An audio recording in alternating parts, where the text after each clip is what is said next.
Hot off the heels of his brilliant 1-2 punch of films in 2021, Japanese director Ryosuke Hamaguchi has the tall task of following up arguably his most playful work in Wheel of Fortune and Fantasy, and undeniably his most decorated and widely celebrated work in Drive My Car. Hamaguchi was for many years comfortably living in the space of patient and durational art house cinema that mainstream audiences tend to stray away from, whether it's his 5-hour domestic drama Happy Hour or his 4-hour film about the workshopping and production of a play, Intimacies. But it was his adaptation of acclaimed writer Haruki Murakami's short story Drive My Car that finally warmed modern audiences up to Hamaguchi's work. To then follow up such a towering achievement with an elusive film like Evil Does Not Exist cements Hamaguchi as a filmmaker that simply refuses to be put in a box. Evil Does Not Exist is set in a rural Japanese village outside of Tokyo called Mizubuki, where its small number of inhabitants have built idyllic lives that work in harmony with the natural beauties surrounding them. This harmony is suddenly interrupted when a Tokyo-based company swoops in with plans for a glamping site meant to provide city dwellers an escape from their urban existence. A site that, if construction is allowed to proceed, would threaten the health of their homes and ecosystems due to the company's complete disregard for ecological risks. Guided by the staple of their small community, Takumi, a withdrawn single parent of a young daughter and a self-proclaimed jack of all trades,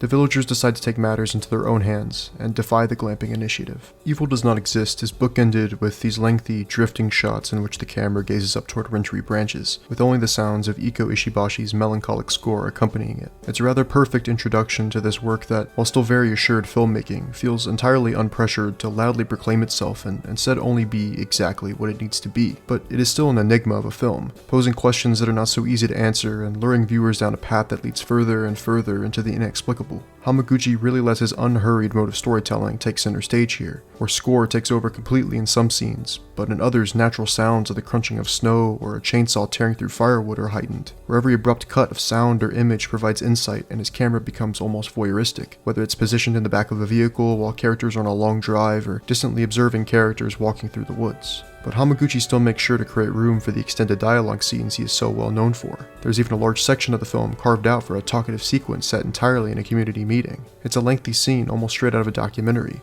where 2 spokespeople from the company present their plans and sit at a panel in front of all the villagers, fielding their concerns about things like the location of a septic tank or measures in place to prevent wildfires. It's a moment that houses a lot of amusing satire of corporate drivel, but is also a deeply sinister look into the ignorance of those who have authority and the horrors of short-sighted corporate greed. Even with the dry humor and measured pace, you can feel how charged with anger every line, every composition, every sharp glance is, and this moment is the central scene where Hamaguchi's thesis becomes most evident to me, that constant search for answers to nebulous ideas, such as the notion of evil, that can't be grasped so easily, looking towards someone or something to provide those answers to you, yet knowing they couldn't possibly hold the truth, and learning over time how to grasp the things we might find completely imperceivable. Hamaguchi firmly separates the film into 3 distinct acts. The first a languid film keyed into nature and the everyday routine of rural existence, the second a talky and confrontational comedy of sorts about corporate greed, but the third and final act is what really took me by surprise. It's a final third that conjures an eerie atmosphere, characterized by sounds and images that unease with an almost ghostly touch. Blood dripping off a thorn, a partly frozen pond, smog enveloping the night sky. It's that juxtaposition of tranquility and unease, poetry and horror that fills the viewer with a dread I haven't felt in any Hamaguchi film to this point.